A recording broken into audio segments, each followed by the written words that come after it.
It's the Run-In Podcast. Here is your host Big B and Gothic Barbie. Hey guys, it's Big B. And Gothic Barbie.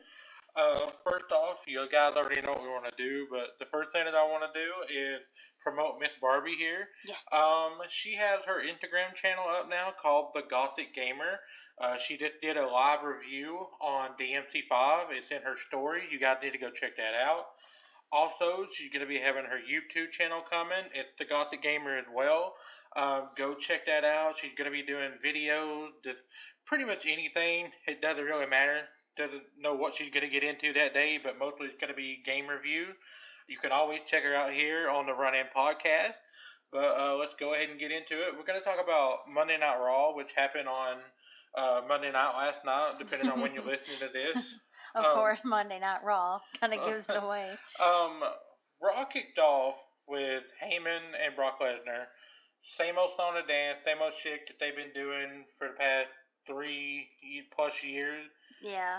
It getting repetitive and old. I kind of want something different. I mean, I know Paul Heyman can only, do one thing, and that's build up his client to beat somebody at so-and-so pay-per-view. Yeah, I love Paul Heyman, but he's just getting really annoying. It's either him saying the same thing over and over again, or it's a promo, and he doesn't even have to talk if he don't want to. Yeah, I wish Brock Lesnar would do more. I mean, I know Brock Lesnar is not that great on the mic, but No. One of my favorite things ever was when him and Heath Slater interacted, and he told Heath Slater, "I don't give a what about your kid." Yeah. It was just one of the most epic moments I ever heard, and Heath Slater sold it so great because it's like he buried a ball his eyes out. I love Heath Slater. The only thing that great come out of the promo last night was Drew McIntyre coming out and interrupting. I really want to see McIntyre versus Lesnar, but I'm afraid Rollins is beating Lesnar at WrestleMania, which I would rather it be McIntyre versus Lesnar at WrestleMania for the Universal title and put Reigns against somebody else. But they are doing really, really well with putting together the feud with McIntyre and Reigns, so Yeah. I'm not going to discredit that. Plus, I don't know if they really will let Roman lose, but if McIntyre can beat Roman and they're really dead set on pushing Drew now, it could really work out for Drew in the long run to beat somebody of the caliber as Roman Reigns. Yeah. So that's where I'm going with that.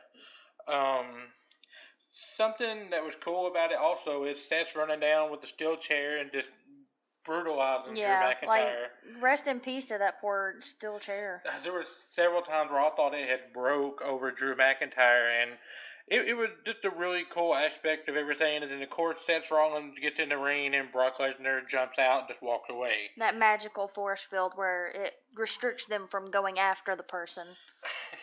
That happens like every time on any kind of wrestling event. Next is the tag team action, which anybody that knows me, Barbie here knows me. I'm not really big on tag team matches, but let me clarify to say I'm not big on throwing together tag team matches that involve people that are not partners or just random people just to get them onto a show. Yeah. If it's like the Revival versus somebody, or the New Day and the Usos, or the Bar, or Ricochet and I guess Aleister Black now, that's fine. But as far as just throwing Strowman and Balor against Bobby Lashley and Rush, I'm not really a fan of things like that. Now, I'm not saying I don't understand why that happened, because Strowman has a history with Lashley. Of course, Balor has a history with Lashley. He just lost the IC title to him, which was awful booking, but I see what they're doing. And everybody hates Leo Rush, so it fits. Oh, everybody hates Leo Rush. That poor guy. Especially, I'm checking on Instagram sometimes, or just any social media, and just everybody in the comments is bashing this poor man. And I mean, some of these people, they get personal when they bash him. They really do. They get too personal sometimes when they bash him. I mean, even going as far as saying he's a horrible father and dissing his kid. Oh my God, it was like when Kofi said, "We will come down there and fight your kids." Anyway, Strowman and Balor, I see where it's coming from. I'm not really going to sit here and diss it, but that's just about as far as I'm going with that one. Here we go. Another awful moment of bliss. It I, re- why I really don't understand that. She's really good on the mic, but it seems like every time she does a moment of bliss segment, it's just very cringeworthy. awkward? And yeah, it's very awkward. Especially when she comes out and like she's supposed to be the host of WrestleMania, and then she comes out and like she's saying, "Okay, this is going down at WrestleMania. Take it away, Michael Cole." Instead of doing it herself, why did Michael Cole have to handle that particular? Which I know he's the main play-by-play announcer, commentator. I get it, but she's supposed to be the host of WrestleMania. Yeah, it's a moment of bliss, and we Yeah. really did just get a moment. Not a moment of Cole. We get that enough on the 3-hour Raw. Her guest was Elias. I think Elias is teasing that somebody important is going to be interrupting his WrestleMania thing. It has been speculated from a couple of places. I think Cage Side Seats is one of them. That Undertaker might be interrupting Elias, which it's fine with me. It gives the Undertaker something to do for WrestleMania. Yeah. Aside from having another 25-minute match that he's not going to be able to Yeah, he go. really doesn't need that. It's not good. Yeah, I mean the way with him and Reigns, when Reigns and Undertaker fought, the Undertaker couldn't even do half of his move. Like his Tombstone Pile Driver, Undertaker couldn't even jump high enough to successfully perform that move on Roman Reigns. Yeah, So the last few WrestleManias he's been carried yeah, he throughout the has. match. And Cena, I mean that's why they did the squash match with Cena. It was about 3 minutes. Undertaker looked really good in it, but that was 3 minutes long. But then Yeah. you fast forward to the Saudi Arabia Crown Jewel match with the Brothers of Destruction versus DX, and that match was just awful. Terrible. There was so much that went wrong in that match, and it should not have happened. There was so many old men in the ring, it was not funny. It was a cluster, you know what? It's what that was. So many people are like speculating that maybe Undertaker interrupts Elias, especially when Elias went on to say, and I promise you that if anyone interrupts this performance, that don't care who it is, that kind of just like almost signifies it. I mean, it could be somebody else. WrestleMania is the season for new call-ups, so new returns. Who knows? But and for some reason we had a match between No Way Jose and Elias after that. Yeah, I honestly forgot No Way Jose was part of the WWE. Many people do. There's a lot of people that you could literally just sit here and name several people if you can remember them, but you're like, oh yeah, he's on there. I forgot about that. Yeah, it's basically just a 2.0 version of Adam Rose. Exactly, yeah. I mean, he announced his retirement, by the way. He's officially retiring from wrestling, and many others. I also he was thought still wrestling? Yeah, I thought he already retired. OMG, thought he was dead. LOL. CM Punk reference, always. I love it. Next on the thing is Kurt Angle announced and revealed that Baron Corbin is going to be his retire match at WrestleMania 35. Awfulest booking decision ever. And there was some hype behind his announcement, and when it was just announced to be Baron Corbin, I was like, that's it, I'm done washing my hands of this. And that's sad to think that that's what the WWE thinks of Kurt Angle, because Kurt Angle, I have seen that I also reported on Instagram myself. Go check it out, the Views on Wrestling Instagram. Kurt Angle wanted someone more high profile for his WrestleMania match. They give him Baron Corbin. It just would have made more sense to be John Cena. Kurt Angle has had an amazing career. He's an Olympic gold medalist and one with a freaking broken neck and stuff like that. But it just seems like they dumped on his retirement. It really does. Ric Flair retired. He fought Shawn Michaels to do that. Shawn Michaels retired. He fought The Undertaker to do that.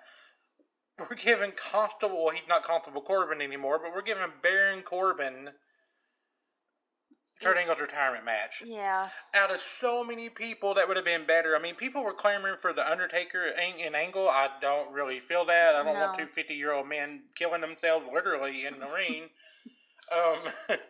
But they were talking about Shelton Benjamin. There's a lot of history there. Would have loved it. John Cena. Extremely a lot of history there. Would have loved it. Hell, I would have even took a returning Jason Jordan would have made more damn sense than Baron Corbin. Oh no, because I hate Jason Jordan as well. It's A just lot of bad. people do. And Kurt Angle then proceeded to take on Chad Gable, which hell, I would have loved to have seen that at WrestleMania 35 over Baron Corbin. It was an alright match, pretty decent. Of course, I mean, Kurt Angle's always been a good pro wrestler. He's older now, can't do half of the things that he used to. Gable's, like looking in the mirror, that's Kurt Angle 2.0 in my opinion. Yeah. Um, Decent match. A lot of things you could tell Angle can't do anymore. Yeah, Gable really had to carry him through the match as well because he was really stiff. And you had noticed and you had mentioned that there was a lot of times that you thought Angle had hurt himself because he's like, rubbing his shoulder, checking on his hand, shaking it. Yeah. So, and it wasn't even that big of a move for him to hurt himself on, which yeah. goes to show of how he's deteriorating in the ring. Aside from this, let's move on to the next topic. By the way, Kurt Angle won, obviously. He's not going to lose any match leading up to his retirement match. He should not lose his retirement match. If anything, they should have done, if they were just going to do a random person and not do a history match with Shelton or John Cena or someone else, they should have called up an NXT guy, some random NXT person, or the ones that they have on the roster, and have them face Kurt Angle. And if Kurt Angle is going to lose, which I don't think he is, but if Kurt Angle is going to lose, have them beat Kurt Angle in his retirement match and build them up. If Kurt Angle loses his final match of his career, then the WWE and Vince McMahon is just a dick. They showed that tonight on SmackDown. Oh my god. But we're gonna get in that tomorrow night. Anyway, let's move on to the next topic. I'm so tired of seeing Sasha and Bayley, and I'm afraid we're going to see more of them because they are the women's tag team champions. I don't think they're losing it at Mania. I could be wrong, but I can't stand them. I know they're best friends and everything, but they are just so cringeworthy together. And Bayley, poor Bayley, she is so awful on the mic. She's good wrestling. Sasha can be good wrestling. She has her moment. But, oh my god, and Banks is okay on the mic, but Bayley is just so bad on the mic.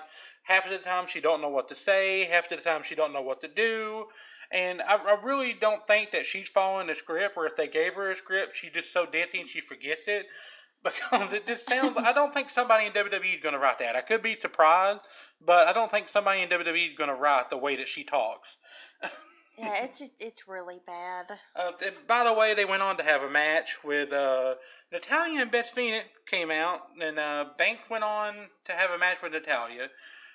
Why is Beth Phoenix back? I mean, they're just trying to get all these people to come back for just the nostalgia feeling, and I love nostalgia. I'm not gonna sit here and knock it, but Beth Phoenix, she wasn't even over when she was around in her career to begin with. Yeah, nobody asked for Beth Phoenix back, and hell, we didn't even ask for Natalya at this point. Every time I hear Natalya's music, the very beginning, it's like, oh crap, Bret Hart, and then she walks out, I'm like, oh yeah, she has the same thing. I forgot about you being here. Tamina came out. Well, actually, Nia Jax came out first and interrupted them doing her talking, which I wish she would go away too. And then Tamina came out and super kicked everybody. And I guess everybody's going to be in a WrestleMania match now because they're just trying to throw as many people as they can in one match to try to get everybody on the card. Like, we have so many triple threats, multiple tag teams in one match. Of course, the Giant Memorial Battle Royal. That's going to take a lot of people. We're probably going to have another Women's Battle Royal.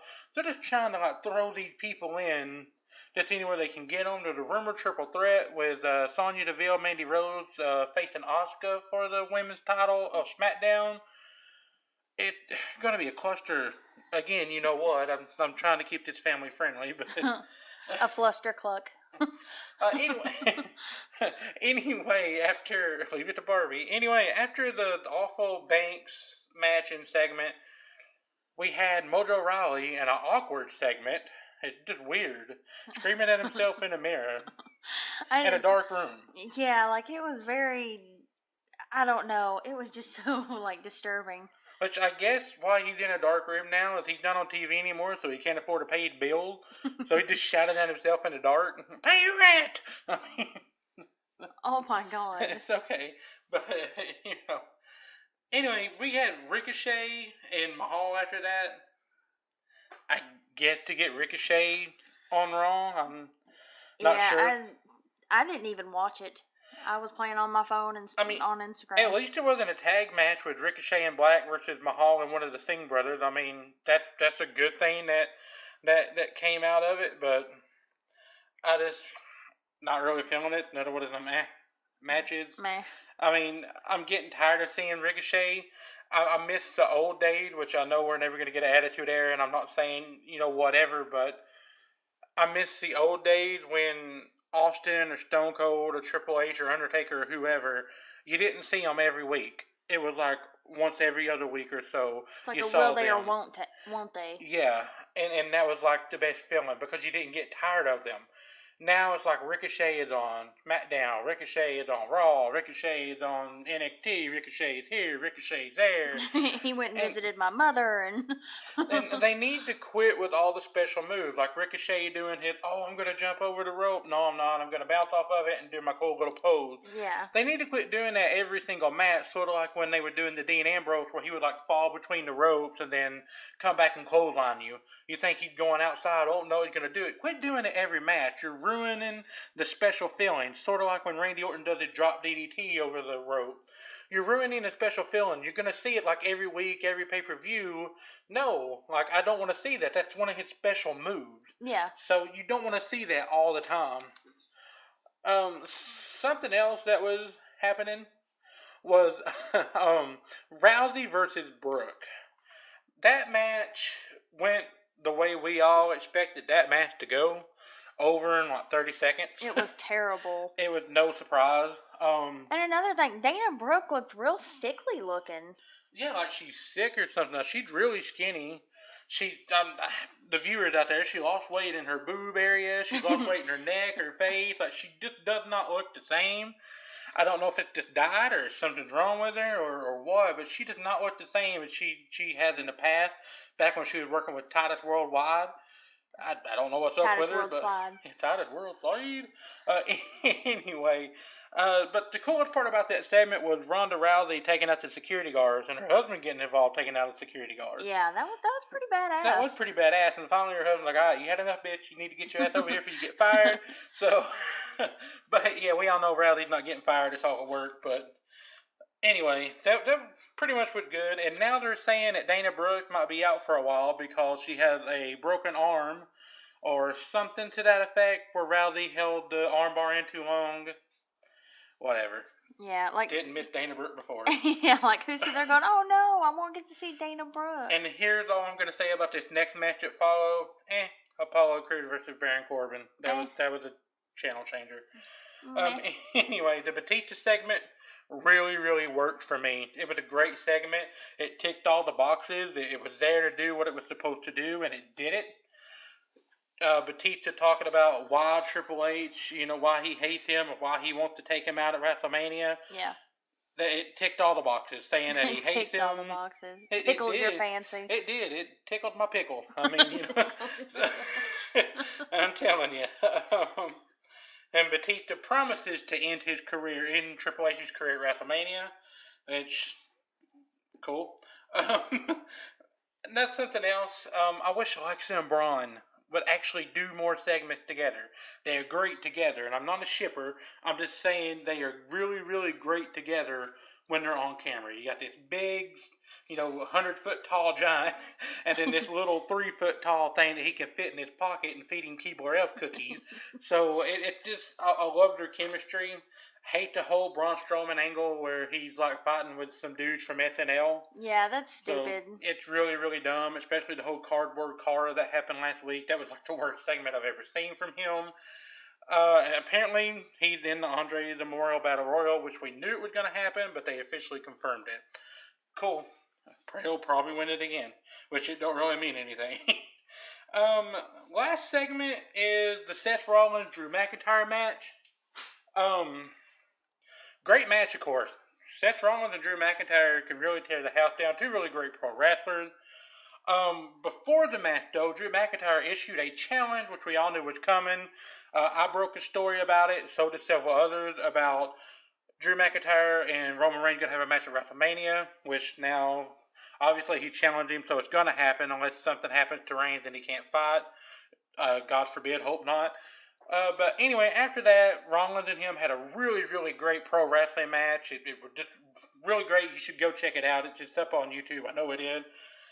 What ended the match, though, was Brock Lesnar's music hit, and for some reason, I'm still yet to figure this out. Why, when somebody's music hits, when you're in the middle of having a wrestling match, do you stop? Why does that distract you? It's like, oh no, music is playing. What am I going to do now? So, it's like a deer in the headlights type thing. I don't understand that. It's really stupid. Why do you stop beating this one person's ass? Just, oh man, my song's playing. No, it's the dumbest thing I've ever seen in my life. Mama didn't raise a quitter. You finish it. Yeah, really. And Seth Rollins stops in the middle of doing his curb stomp, or the stomp, as they call it. He stops in the middle of that because he hears Brock Lesnar's music, and magically that just tells him to stop. It distracts him. Drew McIntyre pins him for the win, and that was pretty much the end of Raw. What people didn't see after Raw was Ambrose come out because McIntyre finished the beating on Rollins. Ambrose come out to help him, then Corbin come out. They all beat everybody up, and then to send the crowd home happy, you had a dark match between Corbin and McIntyre versus Rollins and Ambrose. Rollins and Ambrose won, and then they beat the crap out of Corbin, which this is Kurt Angle's WrestleMania 35 retirement opponent. Good God. Anyway, I'm Big B. Don't forget to like, share, and subscribe. Catch me on Instagram at BigB912. Check out her Instagram. At GothicBarbie25. Also follow at The Views on Wrestling on Instagram. She is at The Gothic Gamer also on Instagram, her gaming channel, which her YouTube gaming channel is of the same name. It'll be coming soon. Check out her review of DMC5 and check out more material of us. I'm talking really fast because we got to go. Barbie, anything you want to say? Bye.